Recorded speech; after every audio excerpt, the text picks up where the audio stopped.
Vamos falar agora da questão da violência. Dados obtidos via Lei de Acesso à Informação pelo nosso produtor, nosso colega aqui, Anderson Colombo, mostram os seguintes números. A gente vem falando bastante dessa questão de roubo por aplicativo, né? O pessoal simulando ali que é entregador de comida e tal. Mas tem também o problema das residências. Está aqui, ó, roubos e furtos a residências na capital. Em 2020, 9.087 ocorrências. E no ano passado, temos aí 10.866 ocorrências, ou seja, um crescimento aí de quase 20%. Nos roubos e furtos à residência, são os dados aí do ano passado, dados obtidos, inclusive, pela Lei de Acesso à Informação, né? Uma lei que não deveria nem existir, mas é nela que a gente recorre quando não conseguimos dados que deveriam ser públicos. Saindo dos números e mostrando de fato como os bandidos agem, você sabe muito bem, né? Mas temos imagens de câmeras de segurança que registraram quadrilhas que contam com menores de idade, inclusive, invadindo condomínios residenciais na Zona Sul e na Zona Norte de São Paulo. Veja a reportagem, então, do Anderson Colombo, Jennifer Dutra, Pedro Henrique Moreira e Rafael Ihara. As imagens das câmeras de segurança mostram os criminosos chegando em bando. Primeiro, um deles, que parece uma criança, chega perto do portão e dá uma forçada nele. O jovem parece ir embora, mas na verdade foi só avisar os comparsas, que vão entrando aos poucos. Em segundos, o grupo abandona o prédio. Não dá para ver se eles conseguiram furtar alguma coisa.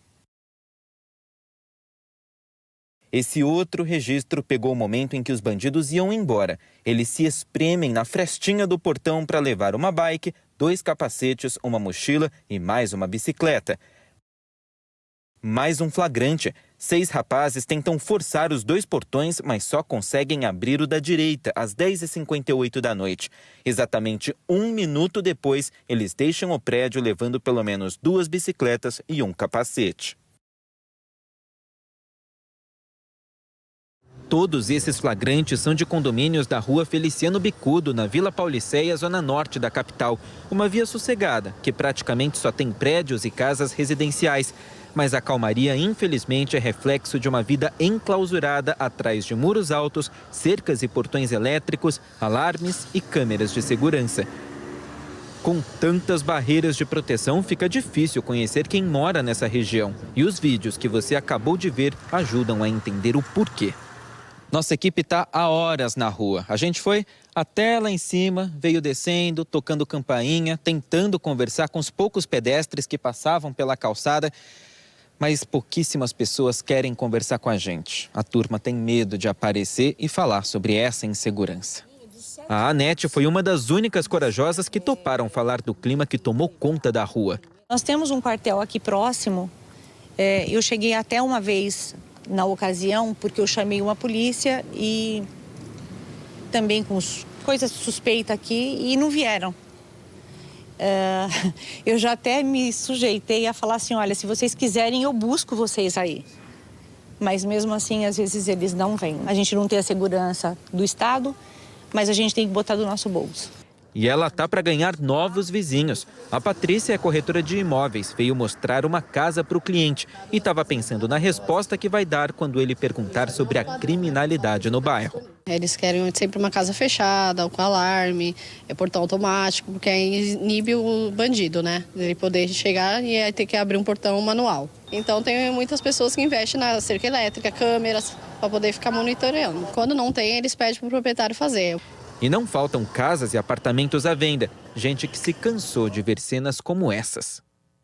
E, infelizmente, esse tipo de crime não é exclusividade da zona norte da capital. Bandidos invadiram esse prédio por essa entrada à luz do dia no fim da manhã na zona sul da cidade, bem na Avenida Santo Amaro, que tem muito movimento de carro, de gente pela calçada e também de ônibus.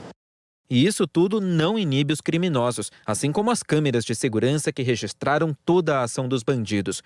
Às 11h03 da manhã, 3 rapazes forçam o portão. Eles logo conseguem entrar. 2 vão em direção a um canto da garagem para pegar a bike pendurada, mas logo são avisados pelos comparsas sobre outras bicicletas que estavam em outro ponto do estacionamento. Às 11h04, portanto 1 minuto depois da invasão, eles saem levando 3 bikes. Prejuízo de R$15 mil, que para a Maia e para o Robson vai além da grana. Eles eram donos de 2 bicicletas levadas e carregam a paixão pelo ciclismo no pescoço e na camiseta. Uma coisa muito rápida, foi tipo 40 segundos. Eles se encostaram aqui no portão, ergueram, arrebentaram, entraram, pegaram as 3 bikes e saíram em 40 segundos. No fim de março, o Bom Dia São Paulo mostrou com exclusividade que os roubos e furtos de bicicletas cresceram mais de 21% na capital. Essas bikes e as peças são vendidas bem abaixo do preço de mercado em feiras clandestinas em diversas regiões da cidade e na internet. Eu fiquei chocada, indignada. Eu não acreditei na rapidez e na cara de pau deles, né? Porque nem a máscara eles se preocuparam em colocar. Eles entraram e saíram como se a bicicleta fosse deles. Para o Robson foi ainda pior. Ele deixou a bike na casa da amiga para ficar mais fácil ir para o próximo passeio. E agora ficou sem a grande companheira. A bike é uma parceira de história, de viagens, de passeios. A bike te leva para qualquer lugar. É muito triste, a gente ficou bem arrasado. Estamos um pouco arrasados com a situação. Mas a gente está com fé ainda que vai ser achadas. Vamos falar com o Henrique Silva. Ele está em Pinheiros e aí retomando o assunto de roubos a residências, roubos e furtos à residência entre 2017 e 2021. Não é isso, Henrique? Conta mais para nós, por favor. Aí em Pinheiros, os registros por aí. Bom dia para você.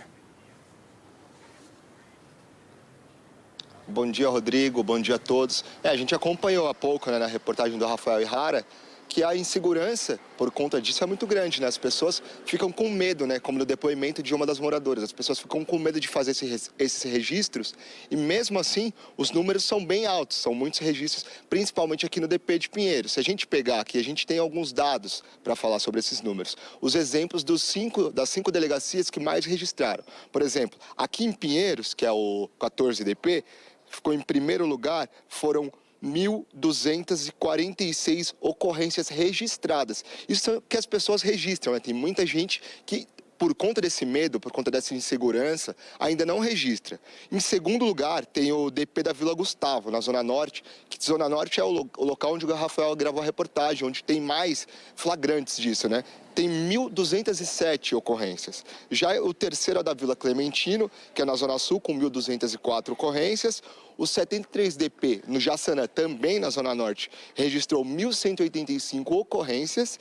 E o 27DP, que é o do Campo Belo, na Zona Sul, esse ficou na 5ª posição e eles registraram lá 1.175 casos, assim, de furtos e roubos. E a gente viu no vídeo que essas quadrilhas, às vezes, têm crianças, têm adolescentes envolvidos, eles têm o jeito deles de trabalhar, invadem, arrombam essas casas, levam bicicletas, levam o que tiver ali mais próximo, que tiver mais fácil de ser levado ali. E as pessoas ficam nessa insegurança de não saber a quem recorrer. Procuram a polícia ajuda, a polícia faz o que pode, mas a polícia também não consegue estar presente em todos os momentos ali para dar assistência a essas famílias. E a gente conversou com o Coronel Camilo, o nosso produtor Gabriel Gabira, ele conversou com o coronel e o coronel ainda comenta que esses casos podem até aumentar em 2022 por conta da circulação de pessoas, né? Essa questão de pandemia, as coisas voltando ao normal, mais pessoas circulando nas ruas, isso pode fazer com que aumente esses casos de furto e essas invasões. Vamos ouvir a entrevista que o Gabriel fez com o coronel? Primeiro que a polícia tem acompanhado bem a dinâmica criminal e realmente notou aí uma oscilação nos roubos e furtos, principalmente o furto. O roubo um pouco menos, mas o furto tem subido. É um crime que acontece longe da ação policial, precisamos muito aí da participação da população. Nós saímos de um período de pandemia, onde as pessoas se recolheram, o movimento diminuiu, seja de restaurante, seja de shows, seja na rua, seja do próprio trabalho. Isso tem retornado agora, né, no final de 2021 para cá, isso tem retornado a forma presencial. E com isso volta também a oportunidade do crime, principalmente o furto, que tem crescido. É muito incentivado o programa Vizinhança Solidária, onde as pessoas observam um pouco mais o espaço público e comunicam à polícia de qualquer atitude suspeita. A gente acredita que essa interação entre a polícia e a população vai dar mais resultado. E a Operação Sufoco contra o crime, com o dobro de policiais nas ruas de São Paulo, também tende a diminuir a maioria dos crimes, dentre eles o roubo e o furto à residência também, sem dúvida, deve ter reflexo com essa operação. Complementando a entrevista, a Secretaria de Segurança Pública também enviou uma nota dizendo que os casos de roubos à residência caíram 10% na capital no primeiro trimestre deste ano em comparação com o mesmo período do ano passado. E aí no estado a redução foi de 15%. Com relação a este ponto você vê, né, que o aumento a gente consegue retratar indo por meio de lei de acesso à informação. O aumento, aquela realidade que a gente sente, a gente vive, você tem que usar da lei para você conseguir divulgar os dados. Já os dados, quando de interesse do próprio governo, que dizem aí que houve queda, esses são divulgados dia a dia. Sobre os flagrantes da Rua Feliciano Bicudo, na Zona Norte, mostrados aí na reportagem, a Secretaria falou que os casos estão em investigação. E reforçou que qualquer pessoa pode acionar a Polícia Militar pelo telefone 190 para fazer denúncias sem se identificar. Aí o telefone é 181. Complementando também sobre essa questão, a gente viu muito aí, né, o pedido de apoio à população, que a população nos ajude, que a população nos ajude. A população está fazendo a parte dela já há muito tempo, né?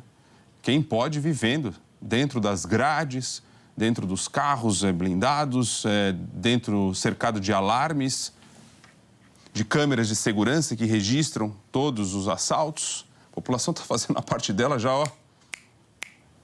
muito tempo.